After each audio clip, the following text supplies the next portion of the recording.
welcome to my channel. Today I'm going to be sharing with you 10 things that I do to be prepared as a homeschool mom. So if you enjoy this type of content and other homeschool and lifestyle content, please remember to subscribe and let's get into it. All right, so today I'm going to be sharing with you 10 things that I do to be as prepared as possible as a homeschool mom. Okay, it's hard, there's a lot going on. You know, when you have the responsibility of all your kids schooling and they're home all day, there's just a lot of things that are going on that you have to try to be as prepared as possible for them so that your home runs well, that you don't lose your mind, you know, all those types of things. And so I put 10 things together that are helpful for me. Hopefully some of them are helpful for you as well. And put down in the comments things that do help you be prepared as a homeschool mom. As you listen to this video, thoughts that pop into your head or whatever that might be helpful for other people watching it. So let's get into these 10 things. The first thing is to be prepared for school the night before. This is something that I have heard for several years of homeschooling, and I didn't really start doing it consistently probably until the last year and a half-ish. And so this for me looks like setting out my kids' schoolwork all the night before, my work too, like what I need for group work. And then in just the past few months, this one is more recent than, you know, the laying out of the schoolwork I've been doing for a little while. And I know several people do that, and I would kind of do it sometimes and then kind of wouldn't sometimes, you know. But the more consistent I am about doing it, the better everything flows. But then I noticed too that I would still forget to do certain things that I had planned for group work. And so we have a huge whiteboard right here, and I started writing down our schedule of what we're doing that day. Just so if I forgot something, you know, it was basically an outline, which was good for my kids and good for me, so that we all kind of knew what was going on. And that's been, I think, just basically since the beginning of January, I've really started doing that. Those two things make such a huge difference. They help everything just flow so much better. I don't forget to do things because I've written it on the board, and you know, we've set out the schoolwork, and so it just makes everything in the morning go much smoother. The second thing is weekly and daily planning. This is gonna look different for everyone, and it could include monthly and yearly planning as well. I just don't do as much of that. I sort of do, you know, like I kind of know what's happening, but we're usually not planning trips and big family events months and months and months in advance. We usually just don't have a lot of those things anyway, so I don't have to plan them. But monthly and weekly planning or weekly and daily planning has made a really big difference. And I'm trying to get my kids to do this more. I mentioned this recently in another video. I can't remember which one. I think it was about a life skill that I'd like them to have, is being able to plan their days and stuff. And so trying to get them to look at the week as a whole and be like, this is kind of what we have going on, and this is where we need to be, and what would you like to accomplish this week? And I have done this myself for years, and I will nightly plan. Usually it's the night before. I'll look through everything and say, okay, what do I need to get done tomorrow? Like if I need to film a video, if I need to edit something, maybe I just want to read, you know, or need to get some reading done too, you know, and I will put those things down. You know, our morning routine is very similar, and with what I do in the morning and then what my kids do in the morning is very similar. So most of the stuff that's kind of extra or different in a day is happening after lunchtime when my littles are napping. So then I will make a list of things that need to happen or that I would like to get done. And so again, I'm trying to help my kids. We've tried, I wouldn't say gotten more. It's just been like in the last month trying to do more weekly planning with them. And so hopefully as they get better at that, we can move into more daily planning. But it helps everything just flow better. And then when I have a few minutes when nothing's going on, I already know what I needed to get done that day. It's on a list. It's in my planner. So I can just go and do it. I really like Jordan Page's, I don't know even what it's called, her life planner. Is that even what it is? Or is that Erin Condren's planner? Anyway, I like Jordan Page's planner that just has a block schedule, and they're all blank. And so if you don't use it for like a week or something, if you're out of town or you're sick, it's not like it's wasted because they're not dated. You can put your own dates on them. or you just leave if you just know what day the day is. You don't have to write the date. Half the time I don't. I just need it as an outline for my day. So it just gives like 5 or 6 blocks, and you can write in the times, and then I go through and fill out what I need to get done for the day. And that is a game changer for me as a homeschool mom. The third thing is to have daily expectations for your kids. This kind of goes along with that daily planning, right? Putting out a plan of what they want to accomplish during that day. Obviously, homeschool is a big part of that. But this can also include chores or different jobs around the house that you want them to accomplish, right? Having certain things laid out that this is what they need to do. And then with the planning, they still have some free time that they can figure out. But having it laid out so it's clear, like you understand what you're supposed to do. And some people will do a more like strict homeschool schedule with this is when you're gonna do math, and then after that do language arts, and then whatever else you have, right? And you go down the list. You could have it like you just need to finish all your schoolwork.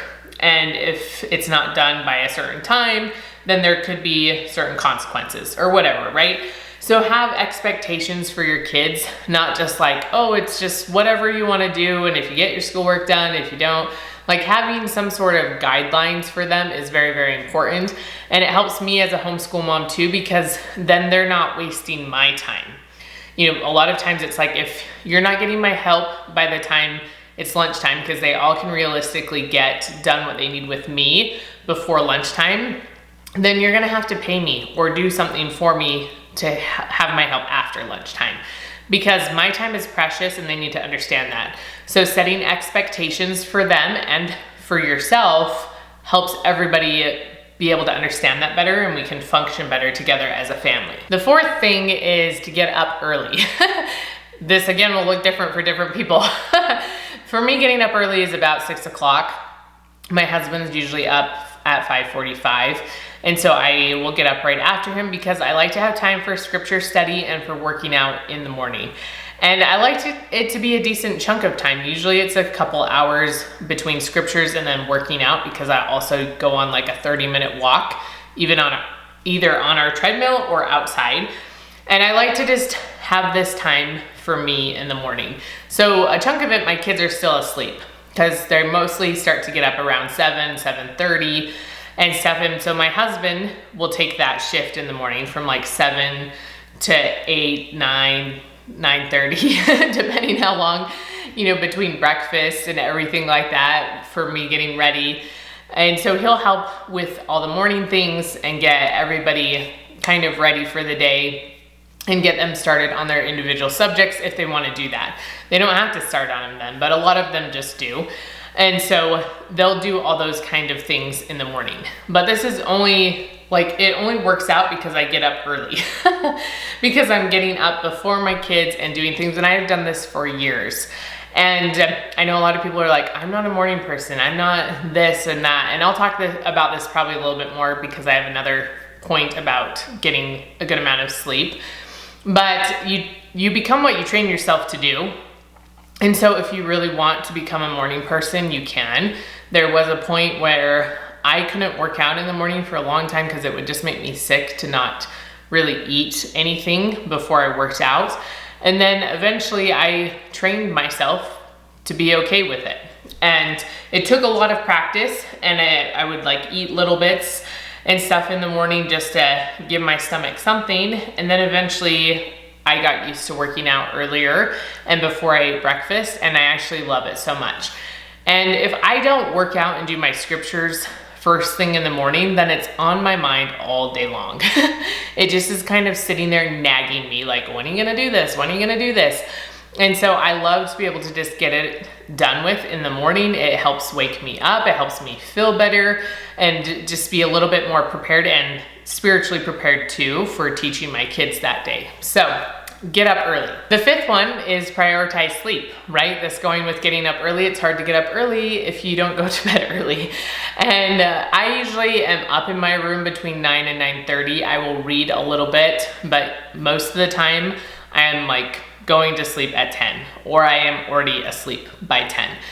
And so going up to my room a little bit before I go to sleep has been helpful to read or just wind down a little bit, just because sometimes I'd just be so tired down here just sitting on the couch doing stuff that I didn't want to go to bed. So I'd put off going to bed because I didn't want to get up and get ready for bed. So if I go upstairs before I'm super tired and get all ready for bed, then I'm already in bed and it's much easier to go to bed at a better time. But also, I think a lot of people are like, I'm just a night owl and I'm just awake at night. But sometimes if I allow myself to push through that little bit of tired that comes in, you know, at 8 or 9 or 10 o'clock at night, then yes, I will be awake at night too. And if I've been doing a ton of things, like when I would go to book club and not get home till like 10 o'clock and I've just been like stimulated for 2 hours, yes, it is very hard to go to sleep. Like those nights I usually couldn't fall asleep for a long time, even though I was laying in bed already.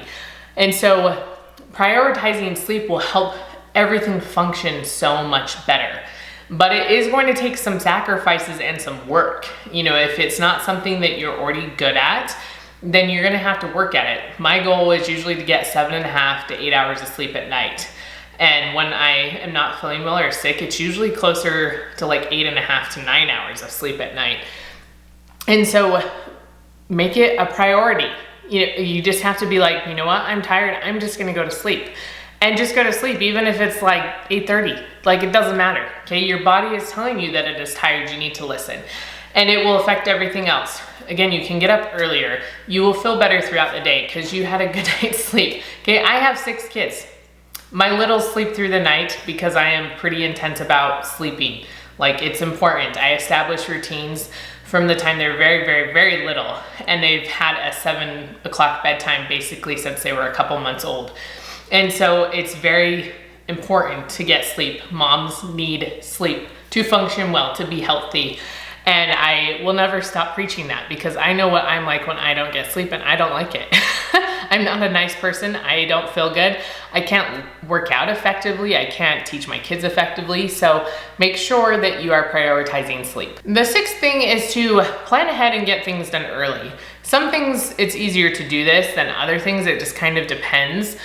But so sometimes even with YouTube, if you have some sort of side job or side projects you're working on or whatever, plan ahead so that if stuff gets interrupted, if quiet time isn't actually quiet time that day, if your kids, if you have little kids, aren't taking good naps, if your baby happened to not sleep well the night before, you know, all these things, if those things happen, it's not as stressful because you've already planned ahead and you've tried to prepare for what you need to do. So the same with homeschool, planning ahead, like what are we gonna need in the next month?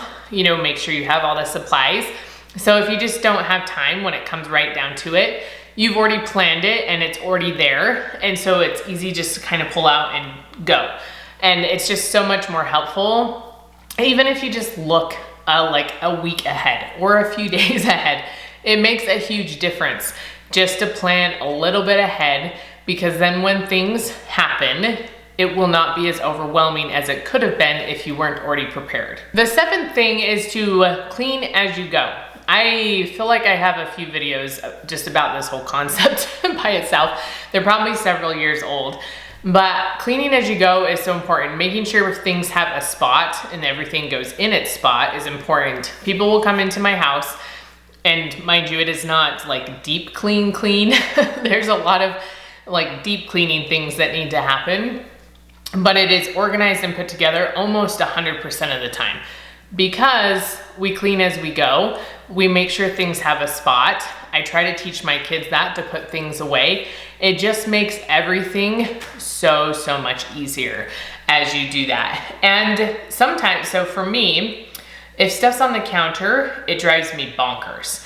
And so if I need to get something done, I will put it on the counter because then I will be like, oh, this thing needs to happen, or like a return of like clothes need to be returned, or if there's some mail that needs to be taken care of, or you know, whatever it is, I don't know, some food stuff that I need to figure out. The sourdough starter, if I put it in the middle of the counter, I will remember to feed it because it is not where it's supposed to be. And yes, some of this is speaking to like my OCD behaviors and stuff like that, but find something that works for you. Is that, you know, whether it's writing a list, or if there's a spot that you're just like, if stuff is there, like it's gonna bother me till I take care of it. But then make sure things have a space. It's so much easier to just put it right back than to continue a mess. This is the same with the dishes. We unload our dishwasher every morning. We run it every night. My kids are the ones unloading it most mornings, and then they load it throughout the day. The dishes do not go in the sink. They go in the dishwasher. Obviously, there's some things that have to be hand washed, but everything else they have learned since they were very, very little, which we didn't have a dishwasher when they were super tiny, but in the last, 7 years that we've lived here, they have had a dishwasher. And so they just put it straight into the dishwasher. And that's what they've been taught to do. And so they do it. So our sink is empty a lot of the time. So establishing these types of routines is so, so helpful, and it saves me so much time, because a lot of things are already clean by the time we're done with like homeschool in the morning, or by the time my kids go to bed at night. So save yourself some time. It doesn't have to be this huge thing at the end of the day and overwhelming to clean up your whole house. Like, it can just be little things throughout the day. And when your kids go to bed, everything's already done. And it's so, so nice. And you can actually relax, which homeschool moms, we need to be able to relax. The 8th thing is meal planning. And this is something that, again, I've kind of been consistent at times about it, and then other times I haven't. And when I am consistent about it, I thank my past self so much for doing meal planning. It is so nice to have just in the morning be like, okay, or the night before if I need to take meat out or something, to be like, or I already have a plan. We already did all the grocery shopping. I have all the things that I need, and I don't have to worry about it. I have been much better about meal planning probably over the last 9 months than I have been a lot of my married life. Just because I've been really focusing on macros and trying to lose some baby weight and stuff. And so it's been very important to me to make sure we have good amounts of food, the right amounts of food, all the different things. And so usually on Thursdays, which is today, so after this video, I get to go meal plan and get order groceries from Walmart to pick up tomorrow. But I will meal plan for the next week. You can do it for a month. If you have certain recipes you just like to do every week, then you put those in for every single week and then fill in the blanks, right? I still don't love meal plan. Like, for some reason, it is just such a daunting task, even though it's not. It is fairly simple to do, but it also is a little daunting. And I don't plan like breakfast and lunch. Like, we have options, and that's the point, but I don't plan those every single day. I just plan out dinners, and a lot of times those end up as leftovers for lunch anyway. And so I'll just go through, I'll plan out the dinners for the next week, order the groceries as I'm going, put in the grocery order, and then pick it up on Friday mornings. And it makes such a big difference. It makes me less stressed. Like, when I just know what we're having for dinner and know how to plan for it, it makes my life so much easier. I can't even tell you the benefit of just sitting down for a few minutes once a week and making a meal plan and ordering the groceries that go with that meal plan. Try it, it will change your life. The 9th thing is to activity stack. So what do I mean by this? If you're doing stuff in the kitchen, try to plan all the things in the kitchen at the same time. If you're cleaning, try to plan all the things at the same time. This is a little bit difficult. I'm gonna put this out there as a homeschooler, because sometimes you don't have big chunks of time to do all the cleaning at one time, right? Or to do all the baking or whatever meal prep stuff at one time. It just isn't always possible, because you are doing school with your kids. You don't have like one morning a week that you could just dedicate to cleaning and stuff like that. So it is a little bit trickier to do as a homeschooler. But as much as possible, if I'm gonna be in the kitchen right before, making dinner or whatever, and it's sort of an easier meal or a little more hands-off, like it's just on the stove and I just need to check it, then I will plan other things like, okay, do I need more granola? Do I need to make more like protein muffins or protein bites, or feed the starter or make bread or whatever? I try to plan those things during those same times, because it's like I am already in the kitchen and I'm not like in and out of the kitchen all day long. Some days are like that, but I try to make sure I'm just okay, I have like an hour and a half or 2 hours right here before dinner time. What do I need to get done? And try to do it all at the same time. The same with cleaning, right? You could just do a quick, like even 30-minute clean of things. It's like, okay, what needs to be cleaned during this 30-minute chunk that I have? And put it all at the same time. So it's kind of like the same as habit stacking, right? Putting things that are kind of similar or that you maybe are in the same area of your house together, because then it makes it easier to do them because you're not having to go all over the place. And so it will save you a lot of time doing those kind of things. So try to activity stack as much as possible. And then the 10th thing is to reset every single night. Okay, all these things kind of flow into this idea, like I said, of setting out schoolwork, of cleaning as you go, making sure the kitchen is cleaned up, which again, since we clean as we go at our house, the kitchen gets cleaned right after dinner. My kids have jobs to help clean up dinner and to empty this sink dishes that had to be hand washed, right? Because there's things that have to be hand washed. So they empty all those things and put them away. And then we do dishes, they help put dinner away. And then the kitchen is clean almost every single night by 6:15 or 6:30. Everything is completely clean. And they help clean up the toys, all that kind of stuff. And so by the time my kids are going up to bed at 7, I don't have to be cleaning. Like, I know some people that spend the hours after the kids go to bed trying to reset their house. And well, I'm glad you're resetting your house, because it is very nice to wake up to a nice, refreshed, clean house in the morning that you don't have to worry about doing all those things. You can also have it done so that you can have time to relax after your kids are in bed instead of just cleaning up their messes after they're in bed. So get them invested in the process. They're not always gonna like it. They're gonna complain, but it is going to help you so much as a homeschool mom. Make sure everything is just kind of reset, ready to go for the next day, and everyone will be so much happier and you will get to relax. All right, so those are 10 things I do to be prepared as a homeschool mom. Again, let me know down in the comments what are some things that you try to do to help you be prepared and to, make it through the day, make it through all the other things you have to do, because you're still a mom, not just a homeschool mom. So what are some things that you do that help you function better for your family and for yourself? Put those down in the comments. Remember to give this video a thumbs up, and I will see you next time.